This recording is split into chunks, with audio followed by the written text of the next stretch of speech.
Hello दोस्तों, मैं प्रियंका स्वागत करती हूँ आपका अपने परिवार टीचर सक्सेस चैनल में। आई होप आप सभी लोग बहुत बढ़िया होंगे, पॉजिटिविटी से भरे हुए होंगे और डेली कुछ नया सीख रहे होंगे। तो जैसा कि आप लोगों ने थंबनेल में देखा कि आज हम लोग सीटेट के सीडीपी सब्जेक्ट के बारे में बात करेंगे और टॉप 25 क्वेश्चन होने वाले हैं।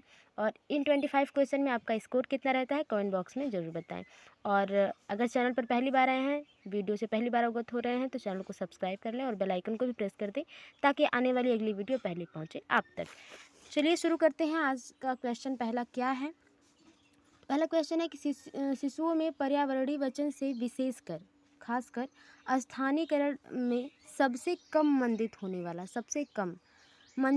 वाला क्षेत्र कौन सा है। सांवेगिक विकास, बौद्धिक विकास, सामाजिक विकास। देखिए, संवेगिक विकास की जो संवेग से संबंध बात है यहाँ पे संवेग, तो इसकी बात जो है मैकडूगल साहब अपनी मूल प्रवृत्तियों के सिद्धांत में करते हैं।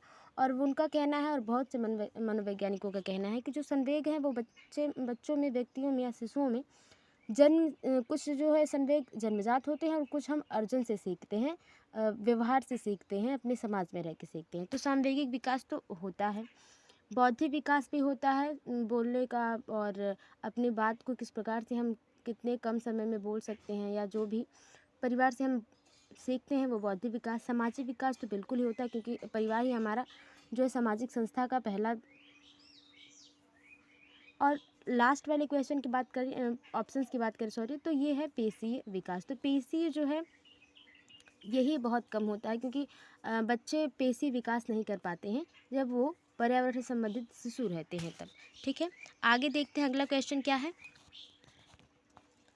अब दूसरा ऑप्शन की बात कर ली जाए तो क्वेश्चन है कि बालक में नैतिकता का विकास चरणबद्ध होता है। कहने का मतलब है कि जो बच्चे हैं उनमें स्टेज वाइज जो है नैतिकता आती है। ये किसका कथन है? एरिक एरिक्सन, जिन्होंने सामाजिकता का सिद्धांत दिया है, और कोहलबर्ग, बंडूरा और फ्रायड मनोविश्लेषणवाद के जनक हैं। कोहलबर्ग, अब अगर सीटेट का प्रीवियस ईयर जो अभी जो एग्ज़ाम हुआ है उसका देखेंगे तो आप जानेंगे कि कोहलबर्ग से कितने संबंधित प्रश्न और कितने अच्छे संबंधित प्रश्न आए थे कोहलबर्ग जी से। तो इनको तो पूरी तरह से रट लीजिएगा। ठीक है, तो दूसरे ऑप्शन की बात कर ली जाए तो जो दूसरे का जो सही ऑप्शन होगा वही हो जाएगा कोहलबर्ग। इन्होंने ही कहा कि नैतिकता का जो विकास होता है वो स्टेजेस में होता है। आगे देखते हैं दीर्घकालीन स्मृति, यानी कि बहुत स्मृति कुछ खास तरीके से लिखा गया है। ठीक है, स्मृति आप बना लीजिएगा। आज की क्लास में हो सकता है कि बहुत सारी जो है टाइपिंग एरर हो क्योंकि टाइपिस्ट ही कोई दूसरे थे। तो दीर्घकालीन स्मृति बहुत कम हद तक इसके प्रयोग से पूर्ण होती है, बहुत कम। संकलित अभ्यास, रटंत अभ्यास, अर्थपूर्ण अधिगम, वितरण अधिगम। ठीक है, तीसरे का सही आंसर की बात कर ली जाए, जो तीसरे का जो सही आंसर हो जाएगा आपको पता है रटंत प्रणाली हमेशा गलत रहेगी, आप याद रखिएगा। ये एक समझ लीजिएगा कि नेगेटिव वर्ड है, इसको आप नेगेटिव टैग वर्ड कहेंगे, जो कि सीटेट के एग्ज़ाम में टैग वर्ड जो होते हैं बहुत ही प्रचलित है। और ये तो जायज़ सी बात है कि हेल्प करते हैं, चाहे वो नेगेटिव टैग वर्ड हो या पॉजिटिव टैग वर्ड हो। तो तीसरा ऑप्शन सही हो जाएगा, अर्थपूर्ण अधिगम हो जाता है। आगे देखते हैं, नए छात्रों को स्कूल के वातावरण में समायोजित करने हेतु सर्वाधिक आवश्यकता होती है, क्योंकि जो बच्चे पहली बार विद्यालय जाते हैं उन्हें विद्यालय में कोई इंटरेस्ट नहीं रहता, वो परिवार से ही जुड़े रहते हैं, तो वो चाहते हैं कि हम परिवार को छोड़ के ना कहीं जाए, खासकर माँ को। तो वहाँ पे किस प्रकार का माहौल हम विकसित करें कि बच्चा उसमें ढल पाए। तो उसमें शैक्षिक निर्देशन की, पाठ्यक्रम में परिवर्तन की, खेल के मैदान की, या किसी संबंधित छात्र की। चौथे के सही आंसर की बात कर ली जाए तो जो सही आंसर हो जाएगा वो ये देखिए, खेल का मैदान। नए छात्रों को स्कूल के वातावरण में समायोजित करने हेतु सर्वाधिक आवश्यकता वाला जो हो जाएगा, उसमें जो आप बदलाव, शैक्षिक निर्देशन देने से कोई फ़ायदा खास नहीं होगा, क्योंकि बच्चा पहले ही जा रहा है तो उसको ढालना है, उसको परिवार की तरह वहाँ ट्रीट करना है। पाठ्यक्रम में परिवर्तन कोई मतलब नहीं है। अब ये दो ऑप्शन रह जाते हैं, इनमें कौन सा बेस्ट है इसके बारे में बात कर ली जाए। तो इसके बारे में बात कर ली जाए तो जो सही आंसर हो जाएगा वो ये हो जाएगा कि अगर बच्चे के साथ कोई, अगर उसके संबंधित कोई छात्र है, घर का कोई छात्र है, तो वो बच्चे को आसानी से संभाल सकता है। ये चौथा ऑप्शन प्रैक्टिस सेट में तो ये फोर्थ ऑप्शन ही दिया था, लेकिन मुझे लगता है खेल का मैदान होना चाहिए। लेकिन खेल के मैदान में अगर परिवर्तन हम करेंगे तो ज़्यादा बच्चे को फ़र्क नहीं पड़ेगा। एक कोई ऐसा बच्चा क्लास में हो बच्चे के जो उससे परिचित हो और आसानी से वो उसके साथ बैठ सके, अपनी बात को कर सके। आगे देखते हैं, चौथा ऑप्शन से हो जाएगा चौथे का। मानसिक रूप से स्वस्थ बच्चे के लिए लाभकारी है। शैक्षिक प्रशासन, नैदानिक मनोविज्ञान, ये दूसरा ऑप्शन तो गड़बड़ लग रहा है। नैदानिक मनोविज्ञान तो होना नहीं चाहिए यहाँ पे मानसिक रूप से स्वस्थ बालक की बात हो रही है, तो जो ऑप्शन सही होना चाहिए यहाँ पे नैदानिक मनोविज्ञान ही है। अच्छा, व्यवहारिक मनोविज्ञान, शिक्षा मनोविज्ञान, तो नहीं, टाइप तो सही हुआ है। मानसिक रूप से और स्वस्थ बच्चे के लिए लाभकारी क्या होगा? शैक्षिक प्रशासन, व्यवहारिक मनोविज्ञान, शिक्षा मनोविज्ञान। दूसरा ऑप्शन सही हो जाएगा पांचवा का, नैदानिक मनोविज्ञान। और ये कौन सा मनोविज्ञान है, अगर आपको पता है तो कमेंट बॉक्स में बताएं। अगर मैं रियलिटी बताऊँ तो मुझे ऐसी कोई इसके बारे में बहुत ज़्यादा जानकारी नहीं है कि नैदानिक भी मनोविज्ञान होता है या इसका कोई इंग्लिश वर्ड ढूंढा जाएगा तो समझ में आएगा कि क्या है, और मैं इसके बारे में आपको डिटेल अगली वीडियो में बता दूंगी। आगे देखते हैं, बालक के शैक्षिक विकास के मापन हेतु सर्वाधिक आवश्यक है उनकी प्रगति, उनकी ज्ञान क्षमता, उनकी जीवन शैली, उनकी शारीरिक बनावट। देखिए, उनके शैक्षिक विकास के मापन हेतु सर्वाधिक जो है तत्व की बात कर ली जाए, कारक की बात कर ली जाए ऑप्शंस के हिसाब के, तो छठा का जो सबसे सही आंसर हो जाएगा वो हो जाएगा दूसरा, उनकी ज्ञान क्षमता, उनका IQ लेवल कितना अच्छा है, वो कितना सीख सकते हैं। निम्न में से क्या प्रगतिशील शिक्षा का वास्तविक लक्ष्य होता है? कौशलों तथा ज्ञान की प्राप्ति, उपाधि एवं प्रमाण पत्रों का संग्रह करना, जीवन जीने का प्रशिक्षण प्राप्त करना, विषय वस्तु पर अधिकार प्राप्त करना। तो देखिए, प्रगतिशील शिक्षा आप जानते हैं, प्रगतिशील शिक्षा, समावेशी शिक्षा और बाल केंद्रित शिक्षा, ये अपने आप में बहुत ही ज़रूरी है। और तीनों के जो नियम हैं कहीं ना कहीं मिलते हैं, बस थोड़े से ही चेंजेस हैं जिनके बारे में हम लोग ऑलरेडी बात कर चुके हैं। ऑलरेडी बहुत सारी वीडियोज अपलोड हो चुकी हैं, अगर आपने नहीं देखी हैं तो जाके ज़रूर देखें टीचर सक्सेस चैनल पर। सातवें के सही आंसर की बात कर ली जाए तो जो सातवां का सही आंसर हो जाएगा वो तीसरा हो जाएगा कि जीवन जीने का प्रशिक्षण प्राप्त करे बच्चा कि किस प्रकार से बिहेव करना है अपने सोशलाइजेशन में। आगे चलते हैं, सामाजिक परिवर्तन के लिए जब पुराने विचारों के स्थान पर नए विचार को अपनाया जाता है तो उसे क्या कहा जाता है? देखिए, नवाचार, अन्वेषण, प्रयोग और सुधार। ये जो है अगर क्वेश्चन पियाजे साहब के हिसाब से होता तो यहाँ पे बात हो जाती स्कीमा की, समायोजन की, अनुकूलन की, संरक्षण की, इस सारी बातें होती, एसिमिलेशन, एकोमोडेशन की बातें होती, लेकिन ये जो है ऑप्शंस के हिसाब से आपको चलना है। तो सामाजिक परिवर्तन के लिए जब पुराने विचार के स्थान पर नए विचार अपनाए जाते हैं तो उसे क्या कहते हैं? आठवें का जो सही आंसर हो जाएगा वो हो जाएगा पहला, उसे नवाचार कहेंगे कि हमने आज कुछ नया सीखा है, नवाचार। ठीक है, आगे देखते हैं, निम्न में से किस अधिगम प्रणाली में बालक के मस्तिष्क का सबसे अधिक प्रयोग होता है? अनुकरण में, अनुबंधन में। अनुबंधन का सिद्धांत किसने दिया है? अगर पता है तो कमेंट बॉक्स में जरूर बताएं, नहीं अगर पता है या थोड़ा बड़ा कन्फ्यूजन है तो आप जाके वीडियो चेकआउट करें टीचर सक्सेस चैनल पर। उस पर वाइगोत्स्की, पियाजे और कोहल वर्ग से संबंधित 30 प्रश्न लिए गए हैं, 25 या 30 प्रश्न, उसमें पूरी डिटेल से बातें हुई हैं। जाके उस वीडियो को जरूर देखें जिसमें से सभी सिद्धांतों और उनकी क्या क्या जो है रूल्स है, चरण है, नियम है, सब पे बातें हुई हैं। पर्यटन और भूल, प्रयत्न और भूल, जिसकी बात थॉर्नडाइक साहब जी कहते हैं, तो प्रयत्न बना लीजिए, पर्यटन नहीं। अंतःदृष्टि, कोहलबर्ग, जो अंतर्दृष्टि के सिद्धांत की बात करते हैं कोहलबर्ग जी। तो 9 के सही आंसर की बात कर ली जाए तो मस्तिष्क का सबसे ज़्यादा प्रयोग जो है अंतःदृष्टि सिद्धांत में होता है, क्योंकि उसमें क्या होता है कि एक वनमानुष होता है या चिंपैंजी, जिसे एक पिंजरे में बंद कर लिया जाता है और वो जो पिंजरा होता है उसमें केला लटका दिया जाता है और एक पिंजरे की एक साइड में जो है एक स्टिक या डंडा रख दिया जाता है। तो उस वनमानुष के या चिंपैंजी को ये रहता है कि उनको लेना है केले को किस प्रकार से, तो वो सूझ बहुत दिमाग लगाता है, तर्क लगाता है, फिर अचानक से उसको सूझ एक आइडिया आता है कि जो है इस स्टिक से मैं केले को पा सकता हूँ। तो ये अंतर्दृष्टि के सिद्धांत में सबसे ज़्यादा माइंड का यूज करते हैं। आगे चलते हैं, अगला क्वेश्चन क्या है देखते हैं। अगला क्वेश्चन देखते हैं, एक शिक्षक होने के नाते आप कक्षा शिक्षण के दौरान निम्न में से किन बातों से प्रश्न पूछना पसंद करेंगे?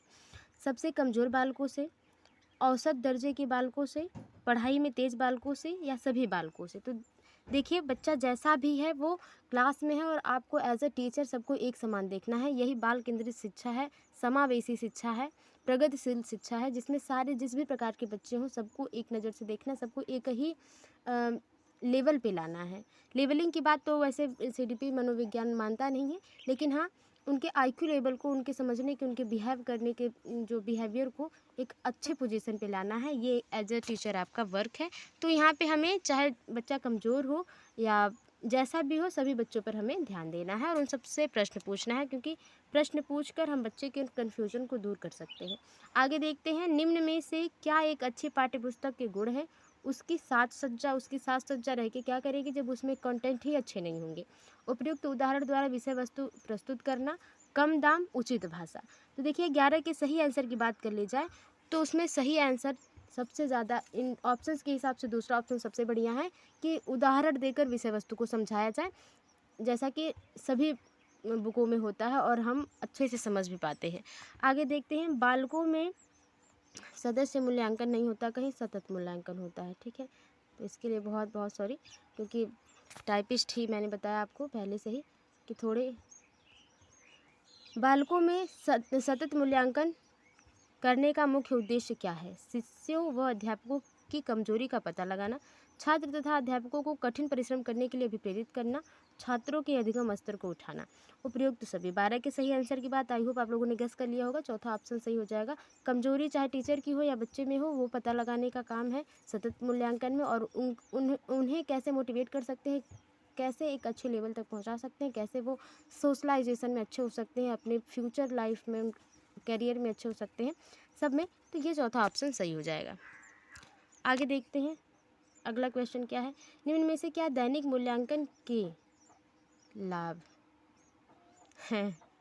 बालकों का ध्यान केंद्रित करना, बालकों की तत्कालीन शैक्षिक स्थिति का पता लगाना, कक्षा को अधिकाधिक तंग करना, शिक्षक द्वारा अपने कर्तव्य का मूल्यांकन करें। दैनिक मूल्यांकन का जो लाभ है 13 के सही आंसर की बात कर ली जाए तो वो हो जाएगा दूसरा ऑप्शन, बालकों के तत्कालीन शैक्षिक, उन्होंने कितना सीखा है इसका पता लगाना, ये सतत मूल्यांकन का लाभ है। और सतत मूल्यांकन में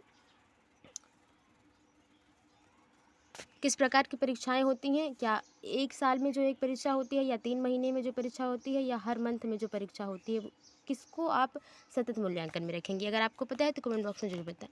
बच्चों के प्रति अध्यापक का मुख्य लक्ष्य क्या होना चाहिए? परीक्षा में बालकों को पास करना, बालकों को अनुशासन प्रिय बनाना, बालकों की प्रतिभा का विकास करना, बालकों में सामाजिक भावना पैदा करना। 14 के सही आंसर की बात कर ली जाए तो एज अ टीचर आपको बताना है कि बच्चा कितना प्रतिभाशाली है, कितना अपने आप को इम्प्रूव कर सकता है बच्चा। तीसरा ऑप्शन सही हो जाएगा। आगे देखते हैं, कक्ष में शिक्षण प्रक्रिया के दौरान अनुशासन भंग करने की संभावना रहती है यदि बच्चे जो है अनुशासित नहीं रह सकते हैं कक्षा में। ऑप्शंस के हिसाब से चूज करके बताना है। कक्षा में बालकों की संख्या आवश्यकता से अधिक हो, तो बात सही है, बच्चे बहुत ज़्यादा होंगे अगर, तो उन्हें कंट्रोल करना थोड़ा सा मुश्किल होगा, तो ये हो सकता है। बालकों को व्यक्तिगत अभिनेता कहाँ से आ गए इसमें, दूसरा का ऑप्शन ही गलत है, इसको देख लेते हैं पहले क्या होना चाहिए इसमें, तब बात करते हैं आगे। यहाँ पे जो बातें हो जाएंगी वो हो जाएंगी विभिन्नताओं, व्यक्तिगत विभिन्नता पर ध्यान नहीं दिया जाए, शिक्षक का पढ़ाने का ढंग संतोषजनक न हो, उपयुक्त सभी। तो देखिए अगर बहुत ज़्यादा संख्या होगी तब भी बच्चों को कंट्रोल करना मुश्किल हो जाएगा और बच्चे अनुशासित नहीं रह पाएंगे, ये बात सही है।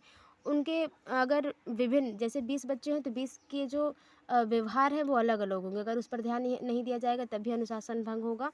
और शिक्षक के पढ़ाने का तरीका अगर अच्छा नहीं होगा तो भी जो है बच्चा क्लास में शोर करेगा और अनुशासित नहीं रहेगा। तो चौथा ऑप्शन सही हो जाएगा, उपयुक्त सभी। आई होप आपको समझ में आया होगा, थोड़ी सी टाइपिंग में प्रॉब्लम है, आई होप आप समझ पाएंगे। अगला देखते हैं क्वेश्चन कि मैस्लो के अनुसार प्राथमिक स्तर पर एक बालक की सबसे महत्वपूर्ण आवश्यकताएं हैं। सुरक्षा की आवश्यकताएं, शारीरिक संबंधता एवं स्नेह की आवश्यकताएं, सम्मान की आवश्यकताएं। तो मैस्लो के अनुसार प्राथमिक स्तर पर एक बालक का महत्वपूर्ण जो आवश्यकता है वो 16 के सही आंसर की बात कर ली जाए तो वो शारीरिक आवश्यकता मानते हैं। मैस्लो जी शारीरिक आवश्यकता को मानते हैं। देखिए अलग अलग मनोवैज्ञानिकों ने अलग अलग तर्क दिए हैं, अलग अलग टिप्पणियों को रखा है, अलग अलग परिभाषाओं को दिया है। तो उनसे संबंधित अगर प्रश्न पूछता है तो थोड़ा केयरफुली आपको वहाँ पे टाइम ले लीजिए, लेकिन वहाँ पे सही गेस करने की कोशिश करिए। विद्यालय वातावरण में अधिगम का उद्देश्य है, क्या है? शिक्षा को लक्ष्योन्मुखी प्रक्रिया के रूप में स्वीकारना, बालकों के गुण विकसित करना, के पीछे गुण विकसित नहीं, जो आगे देखते हैं, सार्थक तथा उद्देश्यपूर्ण अधिगम सम्मानित करना, ये तो सही बात है। और चौथा ऑप्शन है उपरोक्त सभी। बालकों में ये समझ लीजिए एक पॉजिटिव ही ऑप्शन है, ठीक है। 17 के सही आंसर की बात कर ली जाए तो उपरोक्त तो सभी हो जाएगा, क्योंकि सभी में एक पॉजिटिविटी दिख रही है। और एक दूसरा वाला क्वेश्चन पीछे गुण वाला, थोड़ा सा आई होप आप मेरी माफ़ी स्वीकार करेंगे, यहाँ पे थोड़ी सी प्रॉब्लम हुई है टाइपिंग के समय। समावेशी शिक्षा में शिक्षक की सबसे कम विशेषता कौन सी है? पूरी विशेषता, इसको मैं थोड़ा सा कंफर्म कर दूँ, क्या है? सबसे कम महत्वपूर्ण विशेषता कौन सी है? बच्चों के प्रति संवेदनशील, विद्यार्थियों के प्रति काम और धैर्य, विद्यार्थियों की क्षमताओं का ज्ञान, शिक्षक का सामाजिक आर्थिक स्तर। तो देखिए सबसे कम महत्वपूर्ण विशेषता कौन सी है समावेशी शिक्षा में, वो भी एक शिक्षक की। 18 के सही आंसर की बात कर ली जाए तो चौथा ऑप्शन सही हो जाएगा। शिक्षक के सामाजिक और आर्थिक स्तर से हमें कोई प्रॉब्लम नहीं है, उसमें ये विशेषता जैसे भी हो समाज में या उनकी आर्थिक स्थिति कैसी भी हो, लेकिन क्लास में वो बच्चे को अच्छे से ट्रीट करें, ये होना चाहिए। आगे देखते हैं, निम्न में से क्या संवेग की विशेषता है? तीव्रता, व्यापकता, व्यक्तिकता, यह सभी। तो 19 के सही आंसर की बात कर ली जाए तो आपको पता है कि चौथा ऑप्शन सही हो जाएगा। संवेग की बात और मैकडूगल साहब की बातें इतनी सही हैं और किसी हद तक आप, मुझे नहीं लगता कि नकार सकते हैं। मुझे उनकी जो सिद्धांत देने का जो नियम है बहुत अच्छा लगता है, क्योंकि वो संवेग को और मूल प्रवृत्ति को जिस प्रकार से डिस्क्राइब किया है उन्होंने, वो एक तरफ से बहुत अलग है। हाँ, हालांकि सीटेट में इस बार क्वेश्चन नहीं पूछा था वहाँ से, नहीं इरिक एरिक्सन से भी क्वेश्चन, इरिक एरिक्सन से बिल्कुल क्वेश्चन नहीं आए थे जो सामाजिक सिद्धांत की बात करते हैं। बालक में चिंतन करना किस प्रकार की प्रक्रिया है? पारिवारिक, शारीरिक, ज्ञानात्मक, क्रियात्मक। तो क्रिया करेंगे जब हाथ पैर मांसपेशियों का काम होगा। पारिवारिक चिंतन करना एक कौन सा प्रक्रिया है? तो शारीरिक प्रक्रिया तो होगा नहीं। 20 के सही आंसर की बात कर ली जाए तो तीसरा ऑप्शन क्या हो जाएगा? ज्ञानात्मक या संज्ञानात्मक। आगे देखते हैं, बच्चों के समाजीकरण में शिक्षक की भूमिका होती है उनका बौद्धिक विकास करना, उन्हें सांप्रदायिक शिक्षा प्रदान करना, उन्हें गृह कार्य देना, उन्हें आर्थिक प्रयोग में सहयोग करना। तो देखिए शिक्षक की जो भूमिका है वो सलाहकार की है, वो एक गाइड कर सकते हैं। तो इस प्रकार से जो है मनोविज्ञान और शिक्षा मनोविज्ञान बात करता है। तो 21 के सही आंसर की बात कर ली जाए तो उनका बौद्धिक विकास करना एक बच्चे के लिए और एक शिक्षक के लिए उनका मेन इम्पॉर्टेंस है। आगे देखते हैं, निम्न में से कौन सा मुख्य रूप से आनुवंशिकता संबंधी कारक है? आँखों का रंग, सामाजिक गतिविधियों में भागीदारिता, समकक्ष व्यक्तियों के समूह के प्रति अभिवृत्ति, चिंतन पैटर्न। तो जो आनुवंशिकता हमें प्राप्त हो, आनुवंशिक से जो पीढ़ी दर पीढ़ी हमें जीन्स के माध्यम से हमें अपने माता पिता से जो मिलता है, वो क्या हो सकता है इसमें? तो देखिए चिंतन, सोचने का तरीका ज़रूरी है कि जिस प्रकार से हमारे पिता या माता जी सोचते हैं उसी तरह से हम भी चिंतन करते हैं, तो ये ज़रूरी नहीं।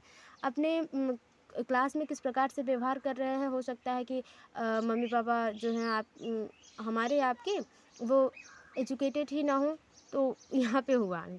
सामाजिक गतिविधियों में भागीदारिता, ये सब आनुवंशिकता से नहीं, लेकिन आँखों का रंग आनुवंशिकता से संबंधित है, ठीक है। आगे देखते हैं, निम्न में से कौन सा बालक पौधे की दृष्टि से, यहाँ पे कहाँ से पौधा आ गया, चलिए इस क्वेश्चन को कंफर्म कर लेते हैं कि क्या है 23 वाला क्वेश्चन, कि इनमें से कौन सा बालक बौद्धिक दृष्टि से भिन्न है? बौद्धिक, पौधे नहीं, बौद्धिक दृष्टि से भिन्न है। शैक्षिक रूप से पिछड़ा, सृजनात्मक, प्रतिभावान, वांछित बालक। 23 के सही आंसर की बात कर ली जाए तो चौथा ऑप्शन सही हो जाएगा। वांछित बालक जो है वो बौद्धिक दृष्टि से भिन्न है। आगे देखते हैं अगला क्वेश्चन, शिक्षा शास्त्र में गणित संबंधी समस्या को क्या कहा जाता है? और हमेशा पूछा जाता है, और हमेशा चाहे सीटेट हो चाहे यूपीटेट हो, हमेशा ये सब जो है टॉपिक पूछा जाता है, डिसेबिलिटी से संबंधित प्रश्न। तो डिस्फेजिया, असिम्बोलिया, डिस्प्रेशिया, डिस्कैलकुलिया, डिस्कैलकुलिया, डिस्कैलकुलिया होगा यहाँ पे। तो 24 के सही आंसर की बात कर ली जाए तो चौथा ऑप्शन सही हो जाएगा डिस्कैलकुलिया, कैलकुलेशन से संबंधित डिस्कैलकुलिया। ठीक है, अब बताइए डिस्फेजिया क्या है और डिस्प्रेक्सिया क्या है। अगर आपको पता है तो कमेंट बॉक्स में ज़रूर बताएं, नहीं पता है तो जाके अदर वीडियोस देखें आप, सभी में पूरे एक टॉपिक पे ही बात की गई है डिसेबिलिटी के बारे में, वहाँ आप जाके देखेंगे तो आपको ये सारे टॉपिक क्लियर मिल जाएंगे। आखिरी और लास्ट क्वेश्चन देखते हैं कि आपकी कक्षा में एक अंधा बालक है, उसकी शिक्षा व्यवस्था के लिए आप निम्न में से किसका प्रयोग करेंगे। रोमन लिपि, ग्रीक, ब्रेन, हड़प्पा लिपि। अरे ये कहाँ से आ गया, हिस्ट्री। 25 के सही आंसर की बात कर ली जाए तो ब्रेन लिपि से हम बच्चों को पढ़ाएंगे जो बच्चा अंधा है। तो ये थे टॉप 25 क्वेश्चन। थोड़ी सी टाइपिंग में प्रॉब्लम थी तो उसके लिए I am very sorry really में, क्योंकि पता नहीं कैसे हो गया था, क्योंकि टाइपिस्ट दूसरे थे। आई होप आपको वीडियो हेल्पफुल लगी है। वीडियो थोड़ी सी भी हेल्पफुल लगी तो वीडियो को लाइक करें, शेयर करें, कमेंट बॉक्स में बताएं आपका स्कोर कितना रहा। मिलते हैं आपसे अगली वीडियो में, तब तक के लिए bye bye and take care, be positive, be motivated. धन्यवाद।